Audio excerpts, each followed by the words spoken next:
صلی اللہ علی محمد صلی اللہ علیہ وسلم. اللہم صل علی محمد النبی الأمی وعلی آلہ وسلم تسلیما. اعوذ باللہ من الشیطان الرجیم. بسم اللہ الرحمن الرحیم والصلاۃ والسلام علی رسول الکریم. بخاری شریف ابواب سترۃ المصلی ہم پڑھ رہے ہیں. آج اس سلسلے کا انشاءاللہ آخری درس ہوگا یہ، اور آج کا جو باب ہے اذا حمل جاریۃ صغیرۃ علی عنقہ فی الصلاۃ، کہ ایک چھوٹی بچی کو کندھوں پہ اٹھا کر کوئی شخص نماز پڑھ رہا ہے تو کیا اس کی نماز ہو جائے گی. حدیث ہے 494، اور یہ حدیث جو ہے حضرت ابی قتادہ رضی اللہ تعالیٰ عنہ سے ہے. عن ابی قتادہ الانصاری رضی اللہ تعالیٰ عنہ انہا رسول اللہ صلی اللہ علیہ وسلم کان یصلی، کہ رسول اللہ صلی اللہ علیہ وسلم نماز پڑھ رہے ہوتے تھے. وہ حامل امامۃ بنت زینب، اور وہ اٹھائے ہوتے تھے حضرت امامہ بنت زینب بنت رسول اللہ صلی اللہ علیہ وسلم، اپنی بیٹی حضرت زینب کی بیٹی حضرت امامہ کو اپنے کندھوں پہ اٹھایا ہوتا تھا. ول ابی العاص بن ربیع بن عبد الشمس، اور ان کے جو والد تھے ان کا نام ابی العاص بن ربیع بن عبد الشمس تھا. فاذا سجد وضعها واذا قام حملها، تو جب آپ صلی اللہ علیہ وسلم سجدے میں جاتے تو اسے نیچے اتار دیتے، اور جب کھڑے ہوتے تو پھر اٹھا لیتے. بڑی پیاری حدیث ہے. حضرت زینب رضی اللہ تعالیٰ عنہا نبی کریم صلی اللہ علیہ وسلم کی سب سے بڑی بیٹی تھیں، جو حضرت ابو العاص بن ربیع کے نکاح میں تھیں، اور نبی کریم صلی اللہ علیہ وسلم ان کی بیٹی حضرت امامہ کو اٹھا کے اور اپنے کندھوں پہ بٹھا کے تو نماز پڑھتے تھے. جب نماز پڑھ رہے ہوتے تھے سجدے میں جاتے تھے تو ان کو بٹھا دیتے تھے، اور جب پھر کھڑے ہوتے تھے تو پھر اٹھا کے کندھوں پہ رکھ لیتے. تو یعنی اتنا محبت اپنی نواسی سے. حضرت حسن اور حضرت حسین کے بارے میں تو ہم پڑھتے ہیں کہ وہ آتے تھے اور نبی کریم صلی اللہ علیہ وسلم جب سجدے میں ہوتے تھے تو آپ کے اوپر بیٹھ جاتے تھے، اور آپ صلی اللہ علیہ وسلم اس وقت تک سر نہیں اٹھاتے تھے جب تک کہ وہ اتر نہیں جاتے تھے. تو یہاں یہ نواسی ہیں اور ان کے لیے بھی ایسی ہی محبت تھی. اور نبی کریم صلی اللہ علیہ وسلم کا یہ فعل مبارک اس چیز کی طرف بھی اشارہ تھا کہ بچی کا مقام زیر زمین نہیں ہے، بلکہ یہ مبارک کندھے ہیں، مبارک شانہ ہے نبوت ہیں، کہ جو بچیوں کا مقام ہے، تاکہ بچیوں سے جو نفرت ہے وہ محبت میں تبدیل ہو جائے. صرف قول کی بجائے جب عمل کی بات ہوتی ہے تو اس کا اثر زیادہ ہوتا ہے. اور نبی کریم صلی اللہ علیہ وسلم کے مزاج میں بچوں کے لیے بہت محبت پائی جاتی تھی، اور انتہائی تواضع اور بچوں کے ساتھ جو شفقت تھی بہت زیادہ تھی. تو یہ ان کی محبت کا اظہار تھا. اور اسی مسئلہ یہ پتہ چلتا ہے کہ کوئی ماں ہے اگر وہ اکیلی ہے اور اس کے پاس کوئی اور نہیں ہے بچے کو سنبھالنے والا،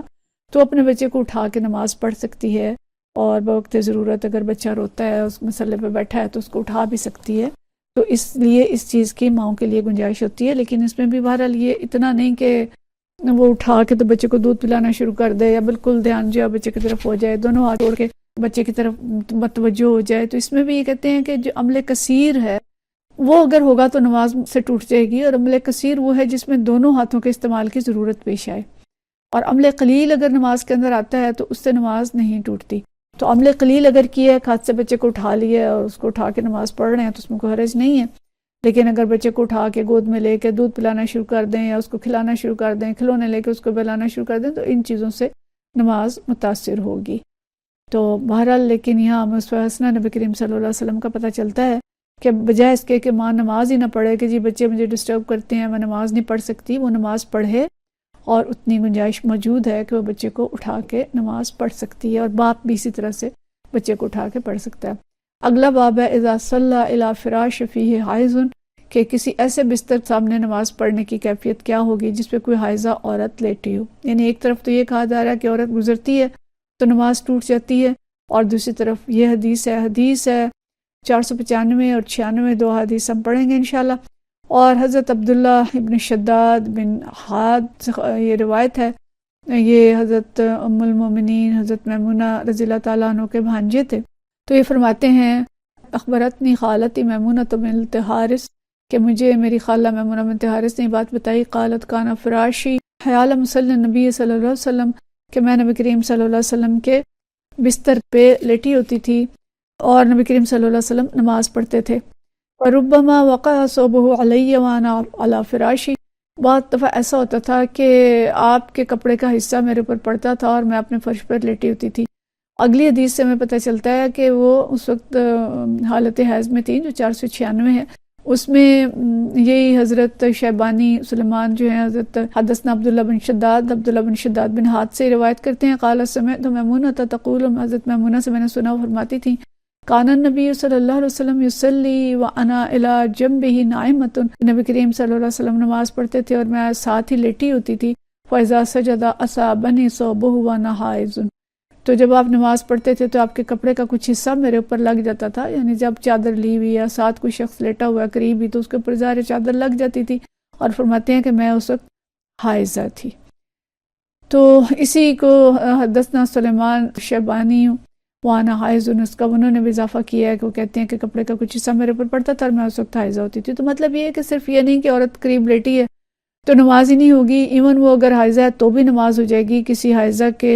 نزدیک لیٹنے سے نماز کو کوئی نقصان نہیں پہنچتا، اور حائضہ کے اگر اسی ایک ہی چادر ہے، اگر وہ اس پہ کوئی ظاہر ہے کوئی گندگی نہیں لگی تو اس سے بھی نماز متاثر نہیں ہوتی، کپڑا پاک ہے اگر تو صرف ایک عورت کے لیٹنے سے وہ کپڑا ناپاک نہیں ہو جاتا۔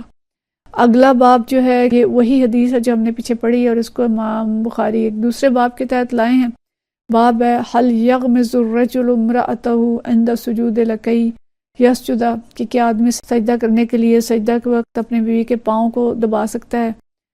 کہ جیسے ہم نے پیچھے پڑھا تھا کہ نبی کریم صلی اللہ علیہ وسلم ہاتھ لگا دیتے تھے اور عائشہ رضی اللہ تعالیٰ عنہ پاؤں کو سمیٹ لیتی تھی۔ تو سوال انہوں نے اب اس کو اسی حدیث کو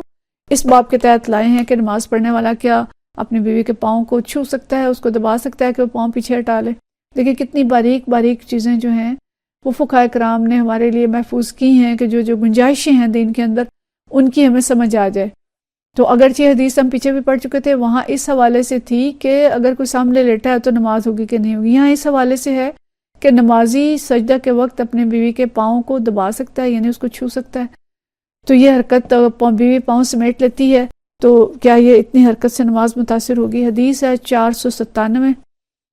حضرت عائشہ رضی اللہ تعالیٰ عنہ سے ہی ہے، ان عائشہ قالت بئس ما عدلتمونا بالکلب والحمار، کہ تم لوگوں نے بہت برا کیا، دیکھیں پہلے جعلتمونا شبہتمونا، اب یہاں عدلتمونا، تم نے ہمیں برابر کر دیا کتے کے اور گدھے کے۔ لقد رأیتنی ورسول اللہ صلی اللہ علیہ وسلم یصلی، میں دیکھتی تھی اور نبی کریم صلی اللہ علیہ وسلم نماز پڑھتے تھے،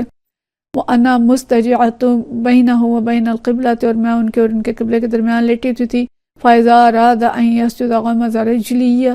فَقَبَضْتُهُمَا، تو میرے پاؤں کو دبا دیتے تھے اور میں پاؤں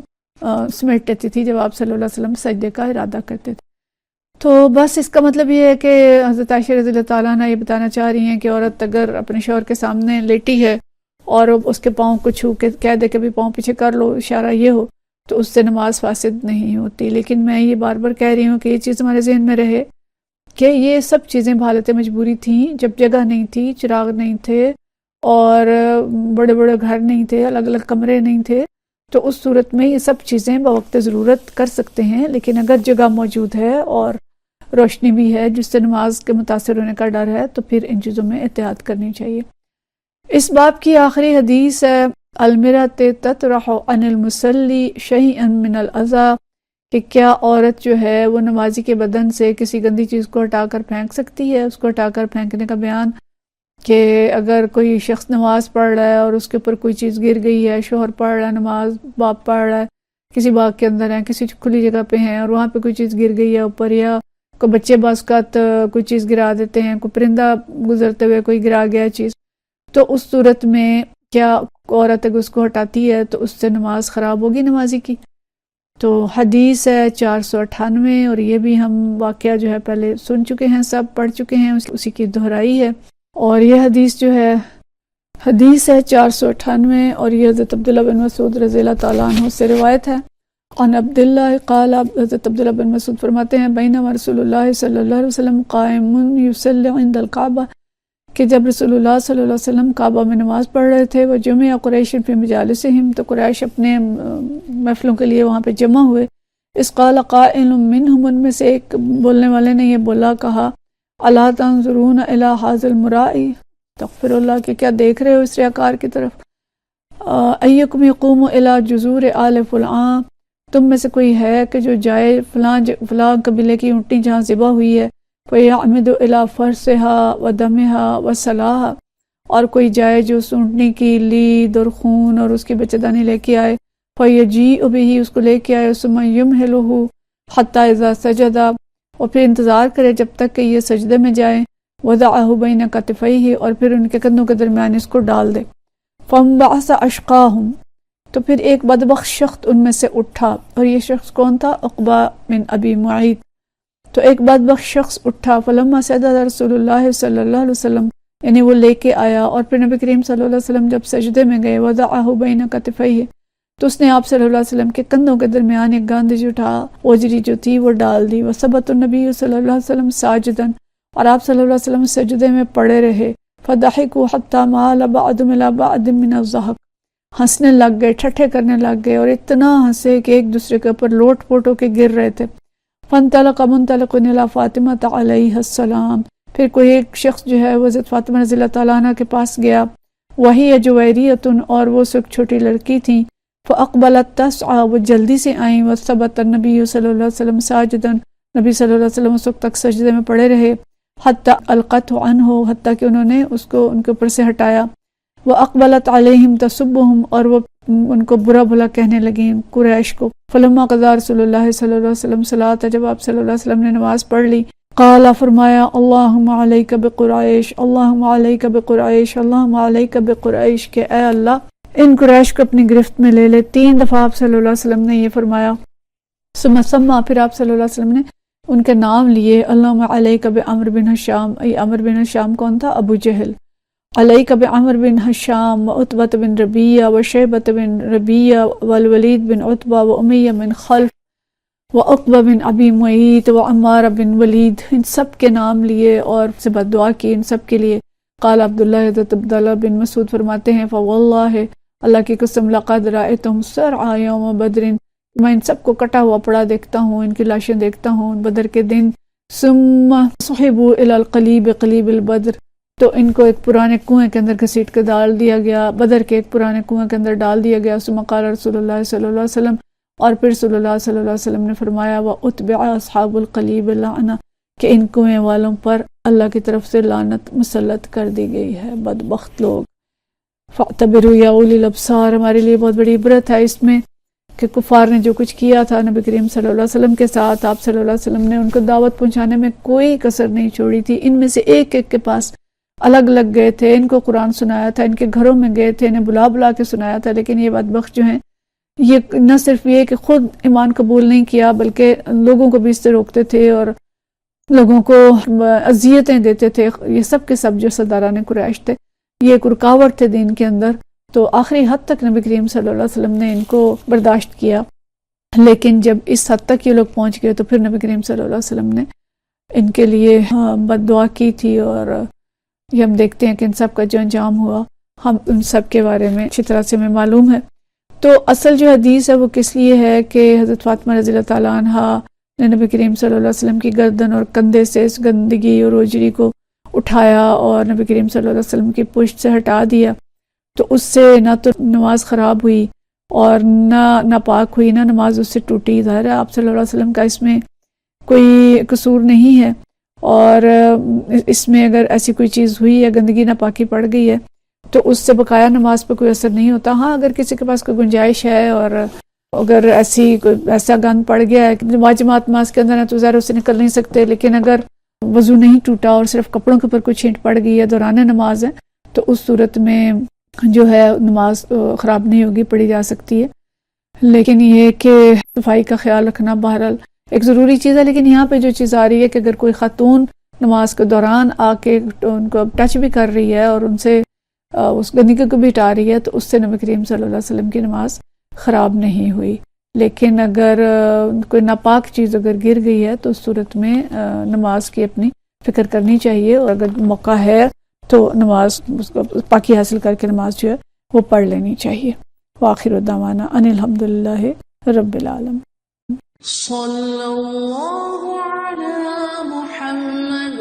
صلی اللہ علیہ وسلم۔